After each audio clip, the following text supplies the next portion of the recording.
నమస్కారం. నేను doctor Geetha Reddy, IVF specialist, Amrutha fertility centre, Karimnagar నుంచి మాట్లాడుతున్నాను.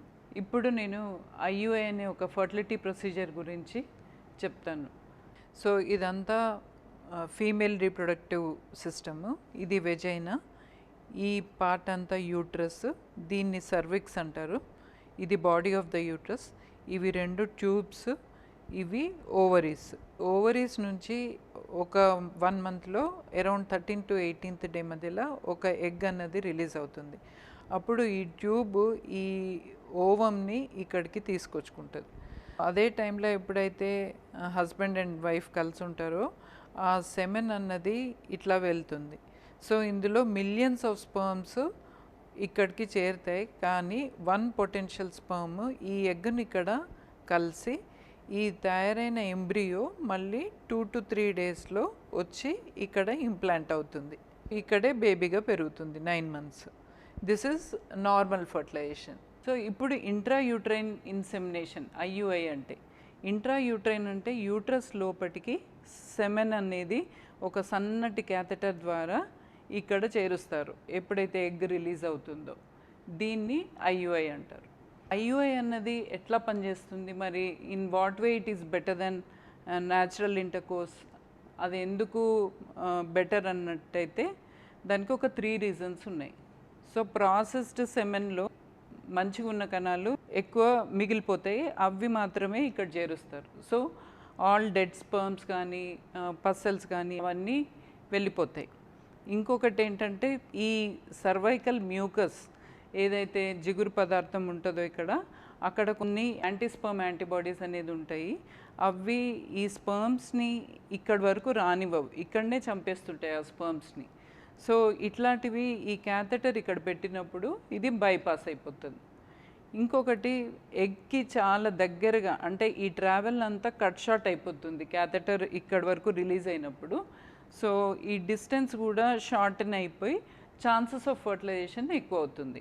సో మరి ఎవరెవరికి చేస్తారు ఇది, ఎవరెవరికి అవసరం ఐయుఐ అనేది అంటే, ఎప్పుడైతే వైఫ్ అండ్ హస్బెండ్ ఒక doctor, gynaecologist or infertility specialist దగ్గరికి వచ్చినప్పుడు వాళ్ళకి అన్ని ఇవాల్యుయేషన్ అంతా అయిపోయినాక దాదాపుగా పెద్ద కారణాలు ఏం కనిపించట్లేదు వాళ్ళకి ప్రెగ్నెన్సీ రాకపోవడానికి అని అనుకున్నప్పుడు, ఆర్ లేదా పాలిసిస్టిక్ ఓవరీస్ ఉంది, లేకపోతే మినిమల్ ఎండోమెట్రియోసిస్ ఉంది, ఇట్లాంటి వాళ్లకు ఒక 5 to 6 cycles చూస్తారు. వాళ్ళకు నార్మల్గా ఓవేరియన్ స్టిమ్యులేషన్ డ్రగ్స్ ఇచ్చేసి ఏ టైంలో కలిసి ఉండాలా అన్నది, వాళ్ళకి అండం విడుదల టైం చెప్పి ఆ టైంలో కలిసి ఉండాలన్నది చెప్తారు.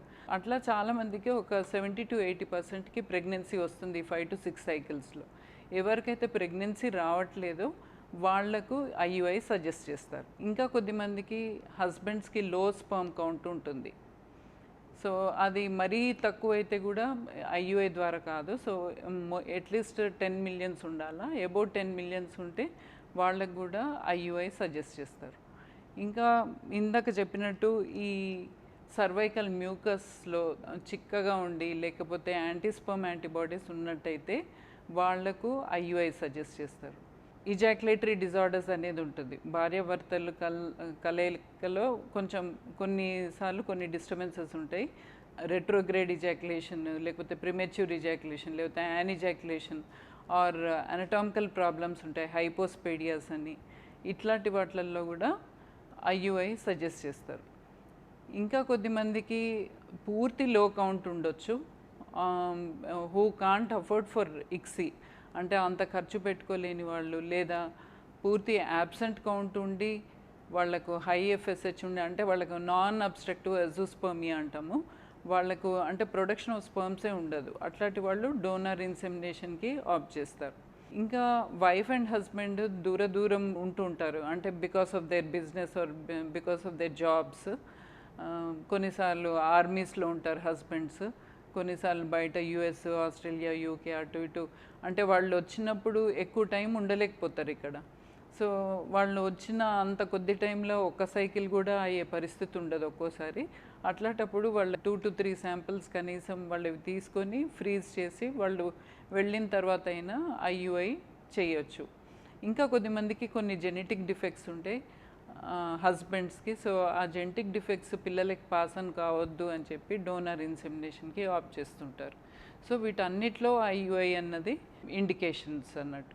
సో ఇది మరి దీనికి ఎన్ని రోజులు పట్టవచ్చు, ఎప్పుడు స్టార్ట్ చేస్తారు ఈ ప్రొసీజర్ అంటే, మామూలుగా almost all infertility procedures day 2 or day 3 of menses, అమ్మాయి second or third day of menses వచ్చినప్పుడు వాళ్ళకి ఒక స్కాన్ చేసి ఓవేరియన్ స్టిమ్యులేషన్ డ్రగ్స్ ఇచ్చేసి వాళ్ళు మళ్ళీ ఒక 1 వీక్ తర్వాత స్కాన్ చేసి వాళ్ళకు ఈ ఓవేరియన్ స్టిమ్యులేషన్ డ్రగ్స్ తోటి ఎన్ని ఫాలికల్స్, అట్లీస్ట్ 2 to 3 ఫాలికల్స్ IUIలో వస్తే సక్సెస్ రేట్ బాగుంటుంది. సో ఎన్ని ఫాలికల్స్ వచ్చినాయి, అవి ఎప్పుడైతే 18 to 20 mm సైజ్కి వస్తుందో, plus inner layer of uterus, దాన్ని ఎండోమెట్రియం అంటాము. ప్రతిసారి చూసేది ఈ ఫాలికల్ గురించి, ఎండోమెట్రియల్ లైనింగ్ గురించి. ఇవి రెండు ఎట్లా ఉన్నాయి, అట్లీస్ట్ అది 7 mm ఉండాలి ఎండోమెట్రియం, ఇది 18 to 20 mm ఫాలికల్. ఇవి రెండు ఇట్లా ఉన్నప్పుడు ఒక HCG ఇంజెక్షన్ అనేది ఇచ్చేసి, ఆ ఇంజెక్షన్ ఇచ్చిన దగ్గర నుంచి 36 to 40 hours మధ్యలో వైఫ్ అండ్ హస్బెండ్ని రమ్మని, వైఫ్కి మళ్ళీ స్కాన్ చేసి ఓవులేషన్ అన్నది కన్ఫర్మ్ చేసుకొని, ఒకసారి ఓవులేషన్ అయిందంటే హస్బెండ్ సెమెన్ ప్రాసెసింగ్ తర్వాత ఒక 0.3 to 0.5 ml ఒక సన్నటి క్యాథెటర్ ద్వారా ఈ యూట్రస్ లోపలికి ఇంజెక్ట్ చేస్తారు. సో ఇది very simple procedure, non invasive, admission అవసరం లేదు, అనస్థీషియా అవసరం లేదు, ఆల్మోస్ట్ వెరీ లిటిల్ కాంప్లికేషన్. చేసిన తర్వాత ఒక 15 minutes బెడ్ రెస్ట్ తర్వాత ఇంటికి వెళ్ళిపోవచ్చు, అన్ని పనులు చేసుకోవచ్చు. సో కాంప్లికేషన్స్ అంటే ఆల్మోస్ట్ వెరీ మినిమల్, అంటే మైల్డ్ పెయిన్ ఉంటుంది కొందరికి, కొందరికి ట్విన్స్ కావచ్చు, ట్రిప్లెట్స్ అవ్వచ్చు. So triplets is definitely a complication. Sometimes quadruplets అంటే నలుగురు కూడా కావచ్చు. సో ఇది ఒక కాంప్లికేషన్. ఇంకా సివియర్ కాంప్లికేషన్ అంటే ఓవేరియన్ హైపర్ స్టిమ్యులేషన్ సిండ్రోమ్ అనేది ఉంటుంది. అది ఎప్పుడంటే మోర్ దెన్ 4 ఫాలికల్స్ వస్తాయి, బట్ స్టిల్ IUI మనం ముందుకెళ్ళి IUI చేసిన వాళ్ళకి ప్రెగ్నెన్సీ వచ్చిన కొన్నిసార్లు కాంప్లికేషన్స్ సివియర్గా ఉంటాయి. సో చాలా కొందరికి జస్ట్ మినిమల్ డోస్ తోటే ఎక్కువ ఫాలికల్స్ వస్తాయి 2 ovaries-లో. సో అట్లాంటప్పుడు ఓవేరియన్ హైపర్ స్టిమ్యులేషన్ సిండ్రోమ్ అనేది సీరియస్ కాంప్లికేషన్, అది which may need ICU admission కూడా. అది ప్రెగ్నెన్సీ వచ్చినట్టయితే ఇంకా సివియర్ అవుతుంది కాంప్లికేషన్. సో ఇట్లాంటి సిచ్యువేషన్స్లో గైడ్లైన్స్ ప్రకారం ఏంటంటే, more than 4 follicles 16 mm size ఉన్నా కానీ, or more than 8 follicles 12 mm size ఉన్నా కానీ ఆ సైకిల్ని 2 ఆప్షన్స్ ఇస్తాం ఇట్లాంటి వాళ్లకు. ఐదర్ క్యాన్సిల్ ద సైకిల్, ఆ నెలలో ప్రెగ్నెన్సీ కూడా రావద్దు, IUI కాదు, ఈవెన్ న్యాచురల్ ఇంటర్కోర్స్ కూడా వద్దు, ప్రెగ్నెన్సీ రావద్దని చెప్తాము. ఇంకొక అడ్వైజ్ ఏంటంటే, ఇదే సైకిల్ని IVFగా మార్చుకోమని చెప్తాం. సో ఇది వేస్ట్ అవ్వకుండా ఉంటుంది. అఫ్కోర్స్ కాస్ట్ పెట్టుకోవాలా, కాకపోతే ఇది వేస్ట్ అవ్వకుండా దీన్ని IVFకి కన్వర్ట్ చేయొచ్చు. సో అప్పుడు ఎగ్స్ బయటికి తీసి వాటిని ఎంబ్రియోస్గా తయారు చేసి, ఈ ఎంబ్రియోస్ని ఫ్రీజ్ చేసి నెక్స్ట్ మంత్ ఈ ఓవరీస్ అన్నీ మళ్ళీ సైలెంట్గా అయిపోతాయి. నెక్స్ట్ మంత్ మళ్ళీ పీరియడ్ వచ్చినాక సెకండ్ థర్డ్ డే తర్వాత రమ్మని, అప్పుడు వాళ్ళకి ట్యాబ్లెట్స్ ఇచ్చి మళ్ళీ ఈ ఫ్రోజన్ ఎంబ్రియోస్ లోపల పెడతాం. సో దట్స్ హౌ ఈ కాంప్లికేషన్స్ ఆల్మోస్ట్ IUIలో కరెక్ట్గా డీల్ చేస్తే ఆల్మోస్ట్ నిల్ కాంప్లికేషన్స్ అనేవి. ఎప్పుడన్నా ఈ ఓవరీస్ ఎక్కువ పెరిగినప్పుడు ట్విస్టింగ్ అంటే ఎమర్జెన్సీలో ఏమన్నా సర్జరీ అవసరం పడితే పడవచ్చు, బట్ ఇట్స్ వెరీ రేర్. మరి సక్సెస్ అన్నది ఎట్లా అంటే, సక్సెస్ ఆల్మోస్ట్ 15 to 18% ఉంటుంది per cycle. And again it depends on age of the patient, అంటే ఫీమేల్ ఏజ్ చాలా ముఖ్యము, మళ్ళీ అంటే ఎన్ని ఫాలికల్స్ వచ్చినాయి, అండ్ అసోసియేటెడ్ కండిషన్స్ ఏమైనా సివియర్ ఎండోమెట్రియోసిస్ అట్లాంటివి ఉంటే డెఫినెట్గా సక్సెస్ రేట్ తగ్గుతుంది. ఇంకా కాస్ట్ వచ్చేసి బిట్వీన్ 10 to 20,000 ఉంటుంది పర్ సైకిల్. అది కూడా ఇట్ మే వేరీ, ఒకరి నుంచి ఒకరికి వేరీ అవుతుంది, ఎందుకంటే ఓవేరియన్ స్టిమ్యులేషన్ డ్రగ్స్ ఒకరికి ఎక్కువ పట్టవచ్చు, ఒకరికి తక్కువ పట్టవచ్చు. సో ఆ విధంగా ఈచ్ పర్సన్కి కూడా నెలకి తేడా రావచ్చు. బట్ అగైన్ కాస్ట్ చూస్తే IVF ఒక్క సైకిల్ కాస్ట్, దీని కాస్ట్ చూస్తే ఆల్మోస్ట్ 1/10 ఉంటుంది IVFలో దీని కాస్ట్. మరి ఇది ఎన్నిసార్లు చేసుకోవచ్చు, దీనికి ఏమైనా లిమిట్ ఉందా అంటే, ఒకప్పుడు 6 సైకిల్స్ అనేది కానీ ఇప్పుడు ఐవీఎఫ్లో సక్సెస్ రేట్ అంటే మంచి ఇంప్రూవ్మెంట్ ఉంది కాబట్టి ఇప్పుడు ఆల్మోస్ట్ 3 సైకిల్స్ అంటే మ్యాక్సిమం 3 సైకిల్స్ వరకు ఐయుఐలో రిజల్ట్స్ వస్తాయి వచ్చే వాళ్ళకి. ఒకవేళ 3 సైకిల్స్ వరకు కూడా వస్తలేదంటే చాలా మటుకు డౌట్ 4th సైకిల్లో వాళ్ళకి ప్రెగ్నెన్సీ వస్తుందా లేదా అన్నది.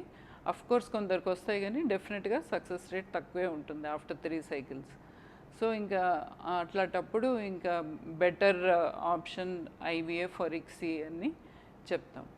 ప్రాపర్గా డీల్ చేసినట్టయితే సేఫ్గా ఉంటుంది IUI. You can take a chance before going for bigger procedure. So wishing you all happy and safe motherhood. Namaste.